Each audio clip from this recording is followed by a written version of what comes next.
This is a technological showcase set in the world of The Witcher 4. What you just saw and are going to see now is running on a standard PlayStation 5 at 60 FPS with ray tracing. So in the game, you'll be playing as Ciri, a professional monster slayer, a witcher. She explores the world and hunts down monsters for coin. The region we are in is called Kovir, and you'll get to explore it in the game. Right now, Ciri is investigating a monster, and after gathering new clues, she is heading back to a nearby village.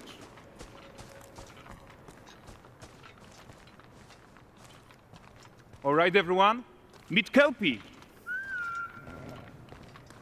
Let weeds be weeds, Kelpie.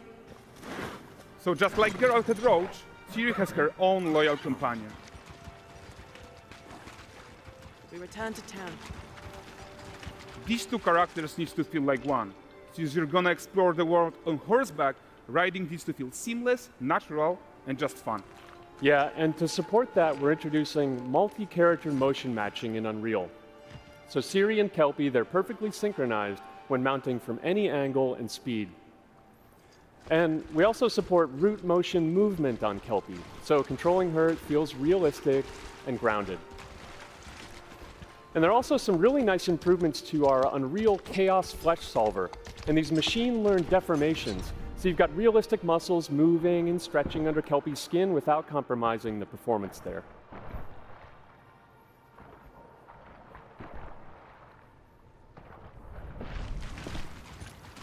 So let's leave Ciri behind for a second and talk about the world itself. So much of the Witcher world is natural, organic, especially Kovir with its dense forest and wild nature. Yeah, and wild nature is hard. And with nanite geometry, we've freed artists from so many of their old constraints. But we don't want to rest until everything we do in Unreal has that same spirit of freedom. There's always more work to do. And foliage is a huge piece of that puzzle. So we are excited to introduce Nanite Foliage. And in order to achieve gorgeous foliage density everywhere, while still being memory efficient, fast to render, we believe that a new idea was needed. So instead of the same card approach we've been using for the past 20 years, artists should be free to take a nanite approach to foliage, modeling every single leaf and pine needle. And the old LOD tricks of the past, they needed a complete rethink. And in their place, it's a new adaptive voxel representation in nanite. It's volumetric, it's fully 3D, it is super fast to render. And these dense clusters of triangles turn into these cubes, which at a distance, they're no larger than a pixel, and they react to the changing light of our dynamic sun and our shadows, and they allow artists to render whatever amount of foliage is needed to achieve their vision without compromise. And no compromise means how ambitious we are when it comes to bringing our vision to life with incredible visuals. But more than that, together with Epic, we created faster way to load the world. We can now bring in more content more quickly for the smoothest possible experience as we fly down to catch up with Ciri.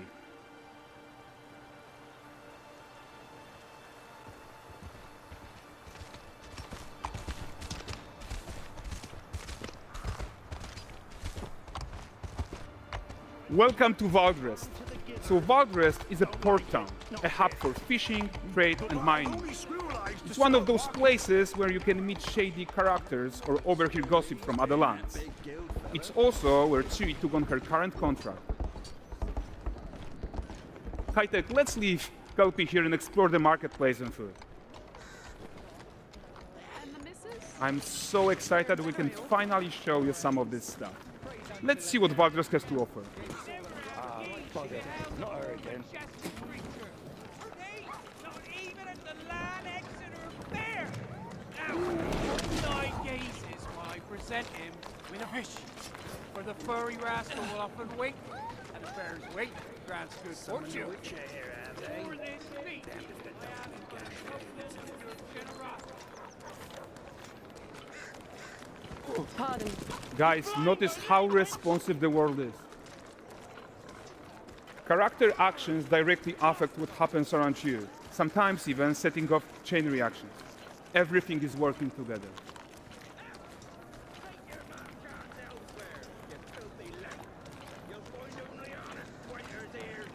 Oh, look at this poor gentleman being taught how to fly by an angry innkeeper.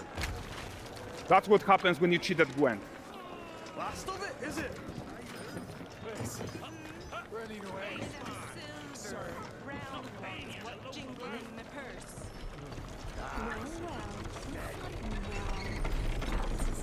Okay, so this is the guy who gave the series quest his own. Like you probably suspect, he has his own agenda in all of this. You're off your tits again, Wilfred. Get your ass up.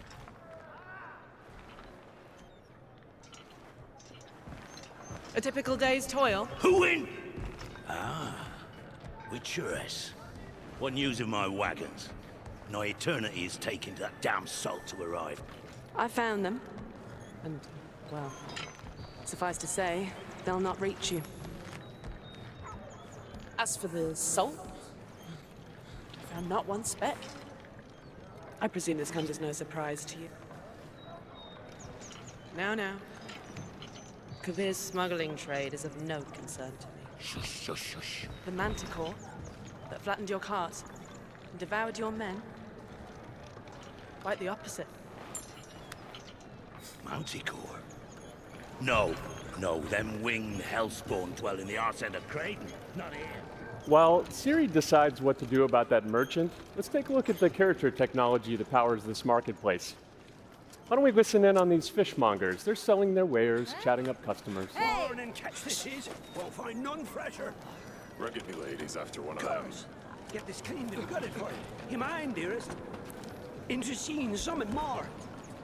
Got mackerel cod, all Braxton's finest. And there is tons of tech to play here, even in this simple market stall. Metahuman tools, improved Unreal smart objects, chaos cloth, and more. Yeah, and all of this exists to make sure that the gap in quality between Siri and NPCs is as small as possible. Yeah, and closing that gap, it's not just about fidelity, right, but also authenticity. They should react to changes in the world around them. But the prisoner in Pillory isn't exciting enough for Valdrest. Let's grab everyone's attention with a circus.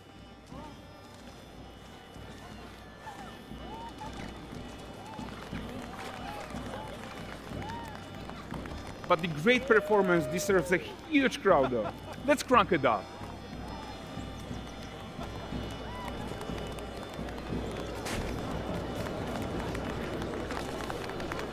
So you are seeing tons of optimizations here to many of Unreal systems, including an entirely new Unreal animation framework, allowing us to fit easily in our 60 FPS budget, not just in rendering, but also with room to spare on the game thread. Over 300 animated skeletal mesh agents all going about their business. And the whole point is to leave breathing room for developers like you to introduce the gameplay and the systems that your players expect, empowering you to make your worlds come to life without Unreal standing in your way. You are right. And that's the open world RPG that we're making. But before we wrap up, how about one final check-in with Siri?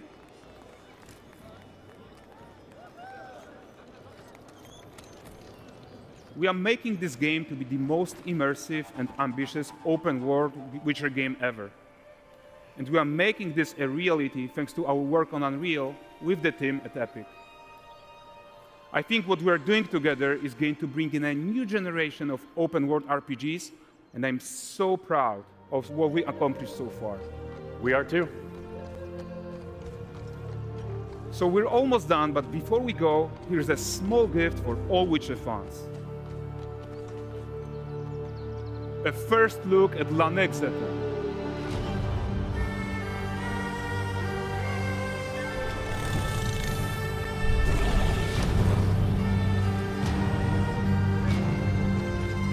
Onward, Kelpie. We've worked.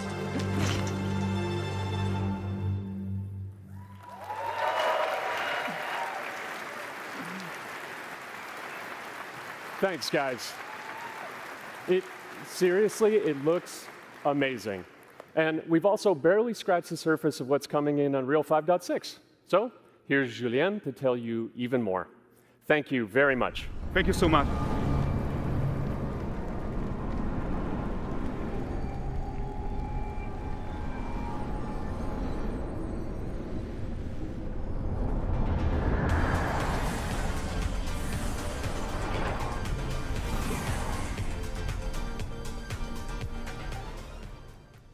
Hey everyone, great to be here in Orlando.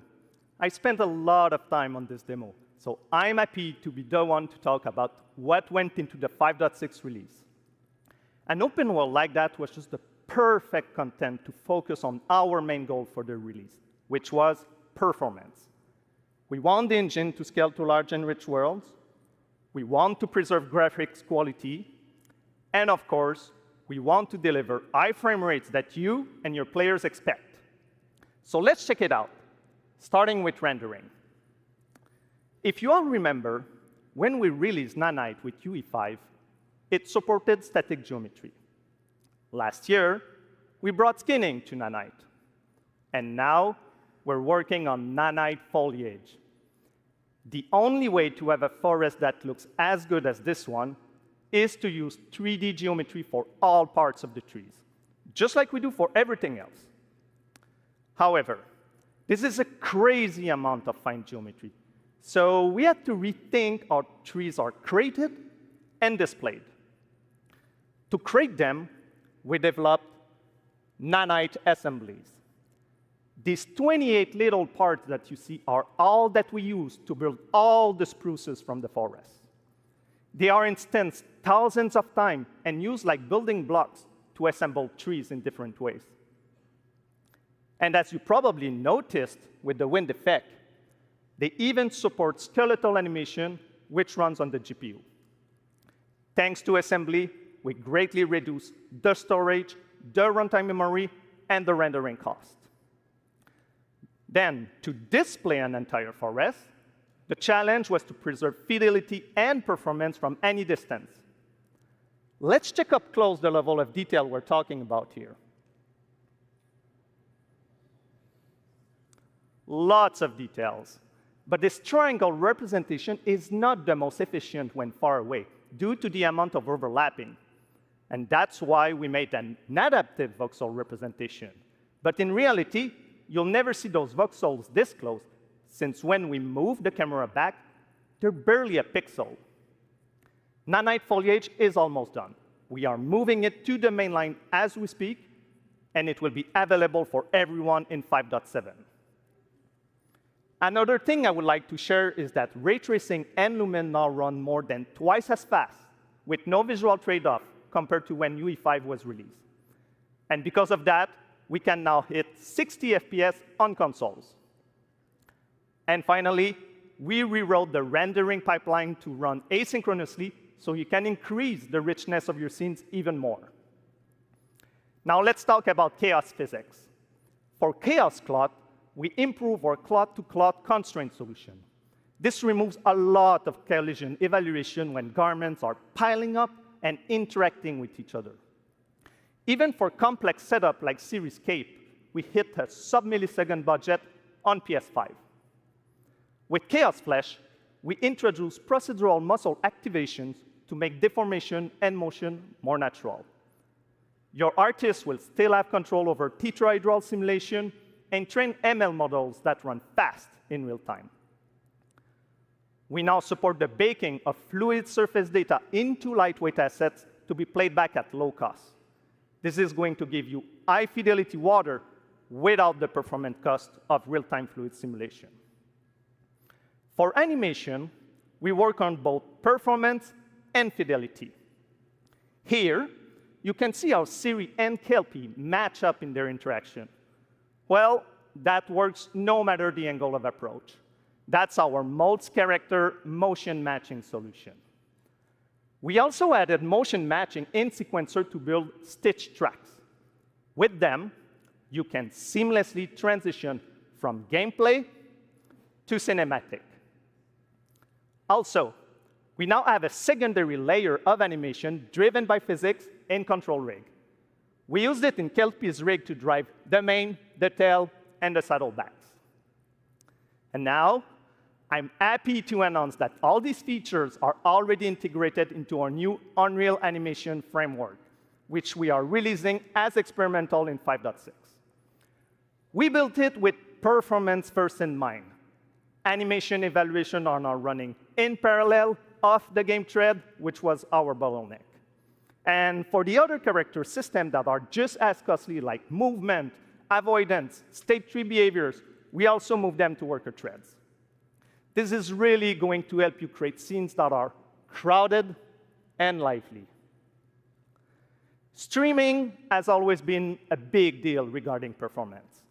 And the three biggest improvements we made are physics state creation, which now runs async, improve runtime PCG for ground scatter on GPU, and a new FastGeo plugin to stream static geometry.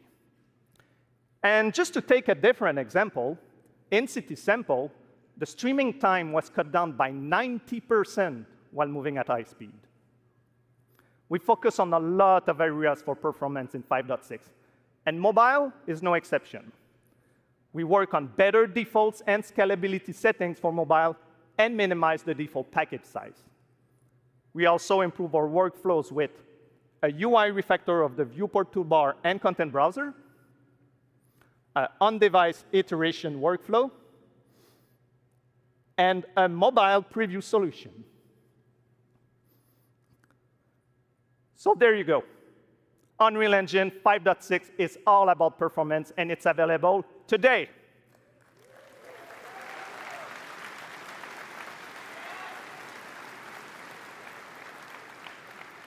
Please go enjoy the tech talks and session we have for you guys and come chat with us. And now, please welcome Chris from the MetaHuman team. Thank you.